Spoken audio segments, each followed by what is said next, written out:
Welcome back to the New World Next Week. I'm James Corbett of CorbettReport.com. And I'm James Evan Pilato of MediaMonarchy.com. Britain appoints Minister of Loneliness. We've got that story plus your autonomous chariot awaits. But first, just 4 days after the residents of Hawaii lived through 38 minutes of doomsday hell, after that false public broadcast alarm announced that a ballistic missile launch was headed for the island, only to reverse and announce later that it was a mistake.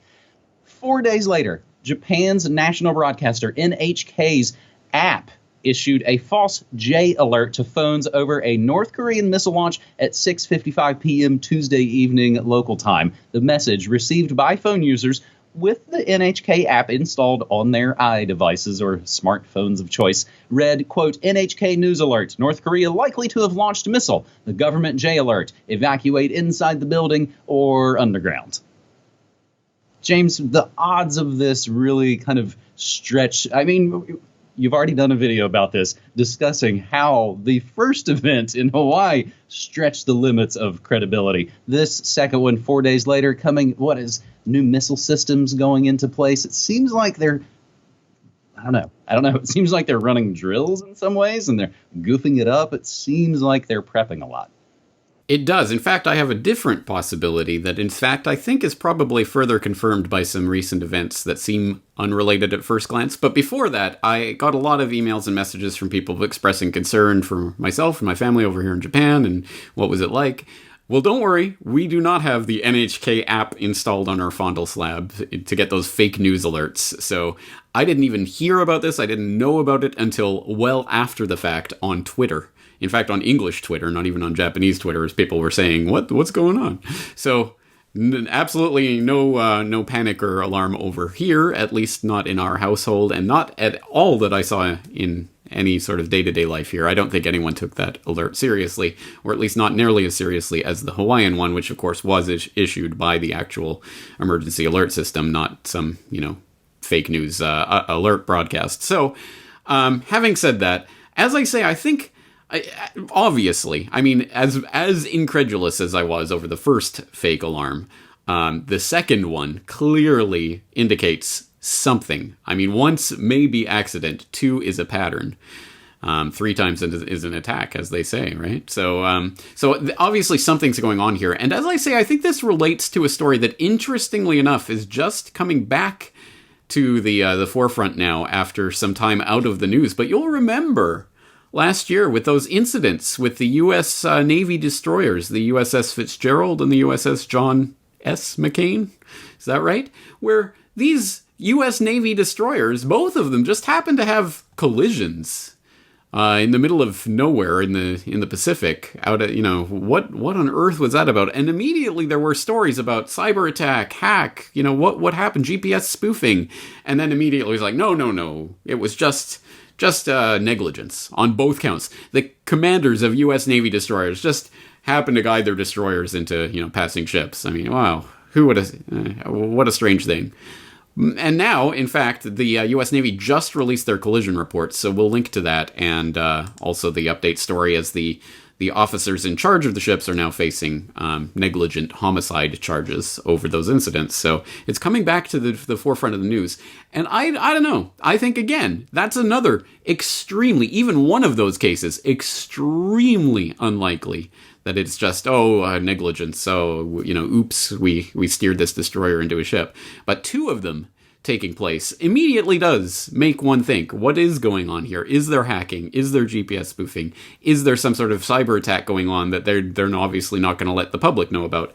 In the same way, these fake missile alerts, is there cyber attacks going on? Have these been hacked, these systems? Would they alert the public that, our alert system was hacked and, they issued an alarm? Of course they wouldn't. If they did even, then the real question would be, okay, well, who's hacking? Is it the Chinese? Is it the North Koreans? Is it the Russians? Or is it the deep state? Trying to start something, trying to kick something off. Again, these are all possibilities that are swirling around right now. And I think this second fake new alarm only further raises that possibility. Again, we'll have to see how this plays out, but it's something that occurs to me.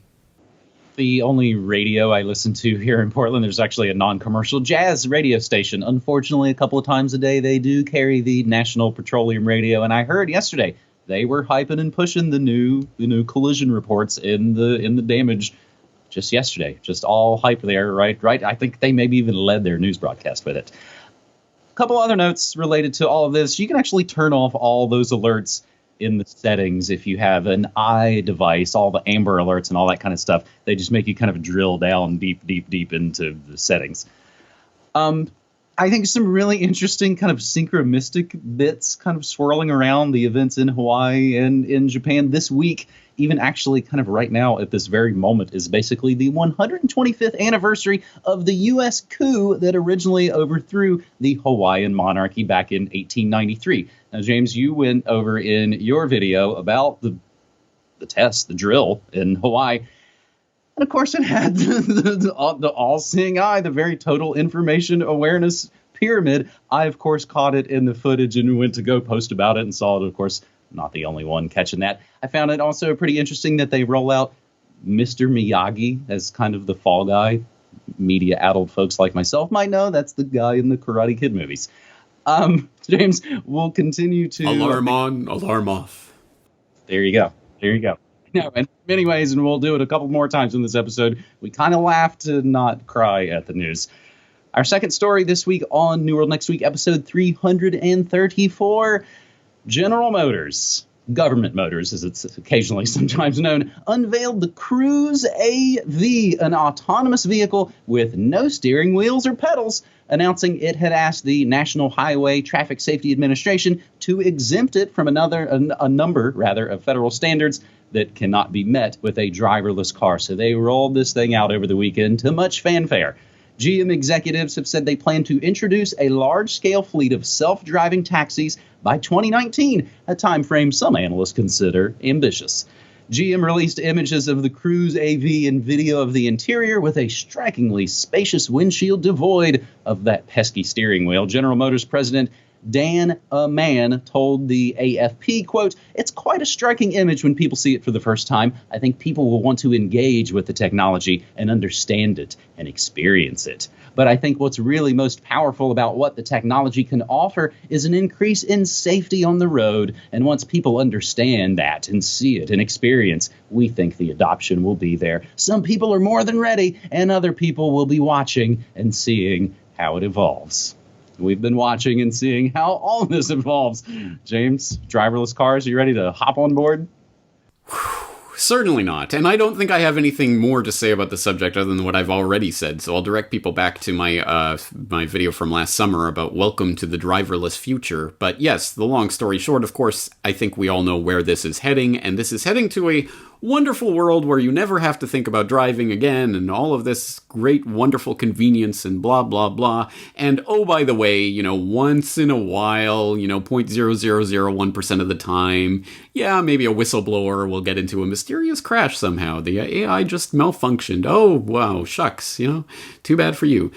So again, I think we understand the power and the control that comes with this technology, taking the power and the control out of your hands, literally, and putting it in the hands of algorithms that are being programmed by someone somewhere and that can be hacked and all of that stuff.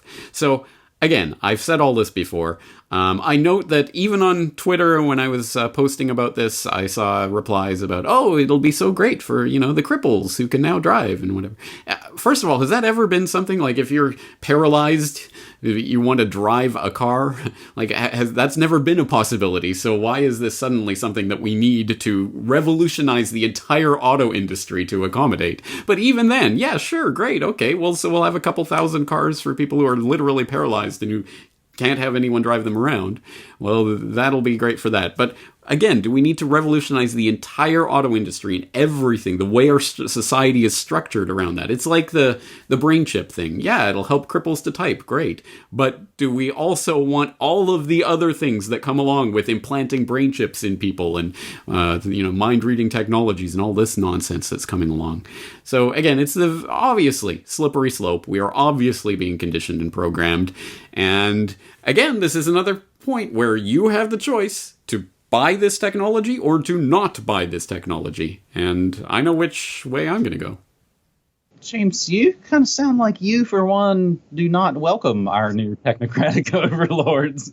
So on my recent morning show, it was actually yesterday's morning show, I talked about the Hawaii situation and the Japan nuclear kind of psyops.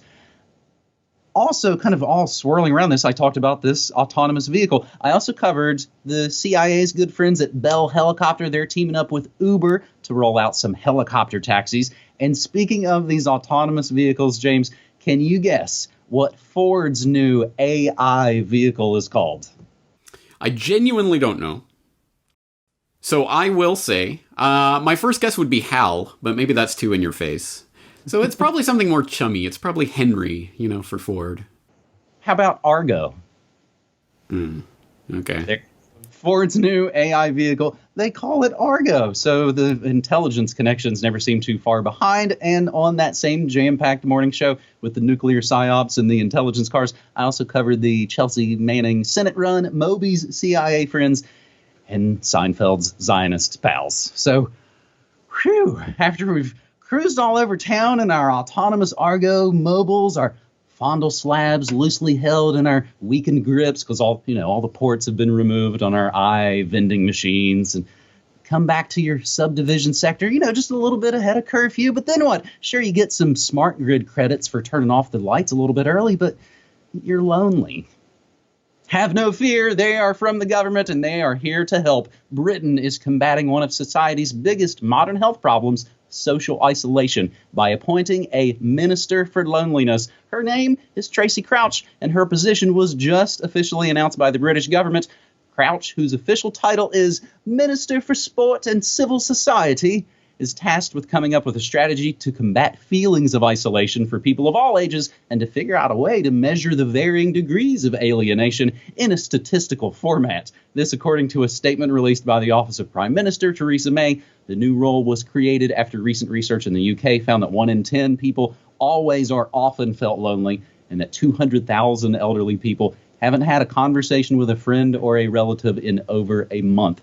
We will include the links to the UK's press release. And James, even as I was just there going through the text again, it makes it sound like they're coming up with a strategy to combat feelings of isolation and that they're looking for a way to measure all of this. It's almost like data's the new oil or something. So it's another great touchy-feely idea that you'd just have to be a heartless monster to criticize, right? Well, unless this all kind of fits in with the coming kind of medical panopticon, the technocratic panopticon. Hey, maybe your smart fridge can tell the Amazon key delivery guy that your mandatory monthly meeting with your loneliness detection officers coming up, James.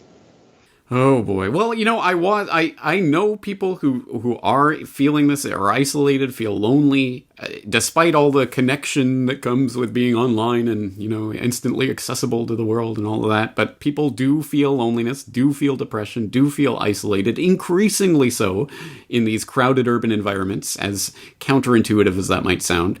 And it's a genuine worry, something that I've really thought about. And how do we reconnect and reform society in a way that's meaningful and provides social cohesion? But now that the UK has appointed a minister to look after this, I guess we don't have to worry about it anymore. The government's in charge. They'll take care of it. Because apparently appointing a minister for loneliness will cure loneliness. Just as declaring a war on poverty ends poverty, right? Yes. No, I mean, don't go out there and get a pet. Don't go out there and start a hobby to meet like-minded people. Don't go out there in physical locations, in real life, to actually meet other human beings, talk to them, and exchange ideas, have actual fun in the real world. No, sit in your little isolated apartment or whatever in the middle of the city and wait for the Minister of Loneliness to tell you how to feel more connected or feel less isolated by joining some government program or something, hopefully. Or maybe they'll just have the electrodes they can wire into your brain and get rid of those pesky feelings, right? It'll come one day, the brain chip. Yeah. Now, again, the solutions to this are relatively simple. I know this is a real problem that people have and social anxiety and all of this, but again, this is not a new phenomenon. This has been happening for thousands of years. I'm sure there are ways around this that don't involve going to government to try to get them to dispense some sort of answer from the clouds. Which, again, it doesn't even seem like they want an answer. They just want to, run all the statics, the statisticians and crunch all the numbers on it. James, you and I have actually talked about this. I've asked you about it even kind of off mic, as I've had my own kind of feelings of isolation here. I work from home, and it wasn't always that way in Media Monarchy. It's just been that way for the last probably 3 years. And there's some days where I go, oh, my God, I've only talked to my cat, and that's why I, run my mouth a bunch when my wife finally gets home. So maybe in some ways, maybe some sort of good little antidote to this that I think you're just kind of talking about. I saw it said in my chat early this week. I just had a couple of good longtime Media Monarchy supporters meet up IRL in real life over the weekend. So that is really good news to me. So I've been trying to build community, not conspiracy, for 12 plus years at MediaMonarchy.com. I stream news, music, memes, and more Monday through Friday. And it's all at MediaMonarchy.com/listen. James, thanks, buddy. All right. Well, hats off to you for that. And I'm looking forward to the next IRL meetup. And let's hope you can make it over to Japan. We'll see. Actually, I know you're kind of joking. We've joked about this. I've joked about it with other people. Someday soon, you and I really should launch. We'll just do the Kickstarter, Indiegogo, chip in, whatever. Make the Jameses meet. Now, I know you might not be super excited about coming on over here to the USSA, so I guess it might just have to be Pilato heading on over to Japan. So I'm fully on board with that. We'll see how it works. Yes, I know. I should watch what I say. They'll have worked it all out, and I'll have plane tickets next week. Don't do it that quickly, y'all. All right. Well, at any rate, again, we will be providing the answers and solutions going forward from here to the problems that government only wants to analyze. So there you go. Another 3 great stories. Thank you for that, James, and looking forward to it next week. Thanks, buddy. Take care.